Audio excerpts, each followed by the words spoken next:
PSL ने हंगामा मचा दिया है। पीएसएल ने कमाल कर दिया है। कुछ ऐसे प्लेयर्स को पीएसएल ले आई है जिन्हें आईपीएल ने खरीदा नहीं, रिजेक्ट कर दिया, जो रिटायर हो चुके हैं।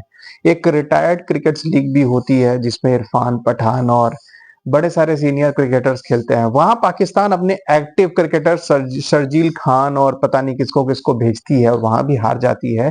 लेकिन पीएसएल ने इस बार क्या डिसाइड किया है कि हम अपनी प्रीमियर लीग में रिटायर्ड क्रिकेटर्स को खिलाएंगे और बात बराबर कर देंगे। भाई बिल्कुल ठीक सोचा है, क्योंकि आईपीएल के साथ अगर पीएसएल क्लैश होगी तो वैसे भी पीएसएल को कोई देखेगा नहीं।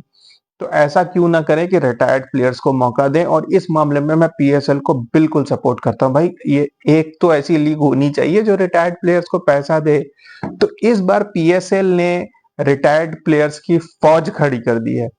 डेविड वार्नर जो अभी अभी रिटायर हुए, जिन्हें आईपीएल में किसी ने नहीं खरीदा, उसे पीएसएल ने खरीद लिया है। टीम सऊदी आपको पता ही होगा, उन्होंने अभी पिछले महीने अपनी रिटायरमेंट ली और टीम सऊदी को भी आईपीएल में किसी ने नहीं खरीदा। टीम सऊदी भी पीएसएल में चले गए हैं। भाई दो बड़े नाम, डेविड वार्नर और टीम सऊदी, जो अपनी पीक में तो कभी खैर नहीं खेल पाए, लेकिन रिटायरमेंट के बाद ये दोनों चले गए हैं। तीसरे हैं डेविड विली। जी हाँ, इंग्लैंड के वही लेफ्ट आर्म फास्ट बॉलर जो एक बार आरसीबी के लिए खेल चुके हैं, लेकिन अब उन्हें कोई नहीं ले रहा। इंग्लैंड टीम से भी उन्होंने रिटायरमेंट अनाउंस कर दिया है, अपने आप को अलग कर लिया है। डेविड विली को भी मौका दिया है पीएसएल ने। साथ साथ ऑस्ट्रेलिया के टेस्ट ओपनर, कौन टेस्ट ओपनर, 38 इयर्स के उस्मान ख्वाजा को पीएसएल ने टी20 के लिए सिलेक्ट किया है। नहीं, ठीक किया है, मैं सपोर्ट करता हूं इस बात का। साथ ही साथ जेसन रॉय जो कि अब इंग्लैंड से रिटायर्ड हैं, वो भी पीएसएल में खेलेंगे। शाकिब अल हसन, हाँ हाँ शाकिब अल हसन जिनको अभी बॉलिंग से बैन कर दिया गया है, क्योंकि इंग्लिश काउंटी में अब उम्र के साथ वो रिटायर हो चुके हैं, उनकी अब पूरी आर्म स्विंग भी नहीं होती, तो वो अभी बॉलिंग से बैंड है, लेकिन पीएसएल में उनको भी मौका दिया गया है। तो ये सारे क्रिकेटर्स की फौज खड़ी की गई है। हालांकि कुछ अच्छे क्रिकेटर्स भी आए हैं इस बार पीएसएल में। ये वही प्लेयर्स हैं जो again I would say IPL में इन सब का नाम आप चाहो तो जाके चेक कर सकते हो, ड्राफ्ट में था, मगर अनफॉर्चुनेटली ये वो प्लेयर्स हैं जो सिलेक्ट नहीं हो पाए। इनमें से कुछ प्लेयर्स मेरे ख्याल से काफी कैपेबल थे, जिनमें मैं कहूंगा कि डैरेल मिचेल जो सीएसके के लिए खेले थे और एलेक्स कैरी, ये दो ऐसे नाम थे जो शायद आईपीएल की किसी टीम में फिट हो सकते थे। मेरे ख्याल से डैरेल मिचेल को आरसीबी भी कंसिडर कर सकती थी, लेकिन अनफॉर्चुनेटली डैरेल मिचेल ने पिछले आईपीएल में चेन्नई सुपर किंग्स के लिए खेलते हुए कोई खास परफॉर्मेंस नहीं दी थी। उनकी स्ट्राइक रेट काफी कम रहती थी और बॉलिंग उनकी एक मीडियम सी बॉलिंग है जो आईपीएल में लोग यूज नहीं करते। तो इस वजह से डैरेल मिचेल को लेकर डिमांड काफी कम हो गई। साथ ही साथ एलेक्स कैरी एक विकेट कीपर बैट्समैन है, लेकिन वो ज्यादातर मिडिल ऑर्डर में खेलते हैं। शायद वो ओपनिंग डायनामिक बैट्समैन होते तो उनकी जगह बन जाती, लेकिन मिडिल ऑर्डर बैट्समैन के लिए फिलहाल कोई जगह नहीं है ओवरसीज विकेट कीपर में, अनलेस एंड अनटिल आप जॉस बटलर जैसे हो, आप हेनरिच क्लासन जैसे हो, जगह नहीं बनती। तो एलेक्स कैरी भी नहीं सिलेक्ट हो पाया। आपको पता ही है कि आईपीएल में कितना टफ कंपटीशन हो गया है। यहां मैं आपको बता दूं कि मार्टिन गप्टिल और कॉलिन मुनरो जो 3-3 साल से रिटायर्ड हैं, वो भी पीएसएल में खेल रहे हैं। तो पीएसएल खुद अपनी लीग का मजाक बनाती है।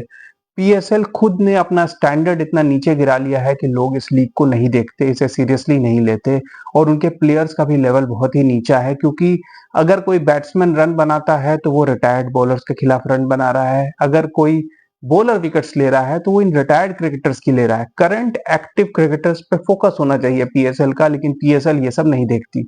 पीएसएल को लगता है मार्टिन गप्टिल, इसने 2015 के वर्ल्ड कप में एक बार डबल सेंचुरी बनाई थी, इसे ले लेते हैं। अब ऐसे प्लेयर्स को आप लोगे तो क्या ही बनेगा। यहाँ मैं आपको एक छोटी सी लिस्ट बता देता हूं, जिसमें मैं क्विकली आपको बता देता हूं कि किन फॉरेन प्लेयर्स को अभी तक पीएसएल ले चुकी है। न्यूजीलैंड की तरफ से आई रिपीट 4 प्लेयर्स हैं, team Saudi, Colin Munro, Martin Guptill और डैरेल मिचेल, जिसमें डैरेल मिचेल को छोड़ के बाकी तीनों रिटायर्ड हैं और डैरेल मिचेल को आईपीएल में किसी ने सिलेक्ट नहीं किया, रिजेक्टेड प्लेयर हैं। साउथ अफ्रीका की तरफ से वैंडर डसन, रिली रोजो और कॉर्बिन बॉश, जिन्होंने अभी डेब्यू किया। अगेन इन सबको जगह नहीं मिली। कॉर्बिन बॉश को तो शायद कोई पहचानता ही नहीं था, अभी पाकिस्तान के खिलाफ सीरीज में उन्होंने डेब्यू किया और अपना नाम बनाया। तो Corbin Bosch I would still say कि एक रेलेवेंट क्रिकेटर हैं। बाकी दोनों वेंडर डसन और रिली रजो दोनों 35 प्लस हैं, तो इनकी वैसे भी जगह अभी साउथ अफ्रीका टीम में भी नहीं बन रही, तो वो लीग्स खेलने के लिए अवेलेबल हैं, ठीक है। लेकिन अगेन कॉर्बिन बॉश को छोड़ के कोई अच्छा नाम नहीं है। ऑस्ट्रेलिया की तरफ से Matthew Short, Usman Khawaja, David Warner, Alex Carey और शीन एबर्ट। यहाँ पर फिर भी मैं कहूंगा कि 2-3 क्रिकेटर्स ठीक हैं, जैसे शीन एबर्ट भी एक अच्छे करंट बॉलर हैं, वो एक ठीक परचेज है। मैथ्यू शॉट भी करंट ऑस्ट्रेलियन टीम में हैं, और एलेक्स कैरी, ये तीन भी अनफॉर्चुनेटली सेलेक्ट नहीं हो पाए क्योंकि आईपीएल में अब बहुत टफ कंपटीशन हो गया है। आप सिर्फ अच्छे क्रिकेटर हैं तो भी आप सेलेक्ट नहीं होते ओवरसीज के लिए, स्पेशली आपको you have to be among the best.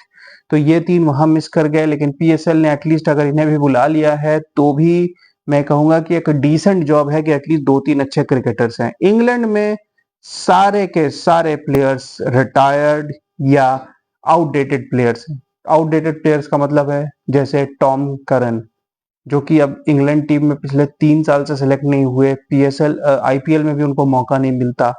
He is past his prime. Tom Curran को सिलेक्ट किया है, साथ साथ look would, Alex Hales, Jason Roy, David Malan, सारे रिटायर्ड क्रिकेटर्स, डेविड विली। तो इंग्लैंड का कोई भी ढंग का क्रिकेटर नहीं है, ये सब रिटायर्ड क्रिकेटर्स है। ये सब बड़े नाम थे, जेसन रॉय को आप 2016-17 में लाते तो बड़ी बात थी, अब Jason Roy is gone. West Indies की तरफ से गुडाकेश मोती, सिर्फ एक क्रिकेटर। बांग्लादेश की तरफ से शाकिब अल हसन और मुस्तफिजुर रहमान। मुस्तफिजुर रहमान अनफॉर्चुनेट थे कि इस बार उन्हें किसी भी टीम ने कंसिडर नहीं किया, मेरे ख्याल से वो एक डिसेंट बॉलर हैं। तो मुस्तफिजुर रहमान मैं फिर भी कहूंगा कि पीएसएल में एक डिसेंट बाई हैं, और जिम्बाब्वे के सिकंदर रजा। तो ओवरऑल अगर आप देखेंगे तो फिर से पीएसएल एक काफी सब स्टैंडर्ड लीग है, और वहां पर बहुत ही वीक प्लेयर्स हैं ओवरसीज के। अगर आप बांग्लादेश प्रीमियर लीग या दुबई लीग भी देखोगे तो उसमें बड़े प्लेयर्स जाते हैं। और पीएसएल को अब डेफिनेटली ये कोशिश करनी चाहिए कि कम से कम रिटायर्ड क्रिकेटर्स को लें। इस तरीके से अगर रिटायर्ड प्लेयर्स की आप फौज भर लोगे अपनी लीग में, तो उस लीग की कोई इंपॉर्टेंस नहीं रह जाएगी, लोग देख के भी सीरियसली नहीं लेंगे। अभी जेसन रॉय जो रिटायर्ड हैं, वो अगर खेल भी लेते हैं, अगर कोई उनका विकेट भी ले लेता है, तो this is not the Jason Roy. David Warner, seriously David Warner 38 year के हैं, आप उनको ले ही क्यों रहे हो इस लीग में? जबरदस्ती एक बड़ा नाम, he is nothing to contribute now. वो तो बड़ी मुश्किल से अब बैटिंग कर पा रहे थे, और डेविड वार्नर को अगर आप ले रहे हो तो आप एक तरीके से अपनी लीग की वैल्यू कम कर रहे हो। बट एनीवेज, इन्हीं प्लेयर्स के दम पे पीएसएल अपनी गाड़ी आगे खींचने की कोशिश कर रहा है। मेरे ख्याल से इवन बांग्लादेश प्रीमियर लीग में इससे बड़े प्लेयर्स आते हैं, और पीएसएल के फिलहाल के जो परचेजेस हैं उससे कोई खास उम्मीद जग नहीं रही। Keep watching guys, thank you.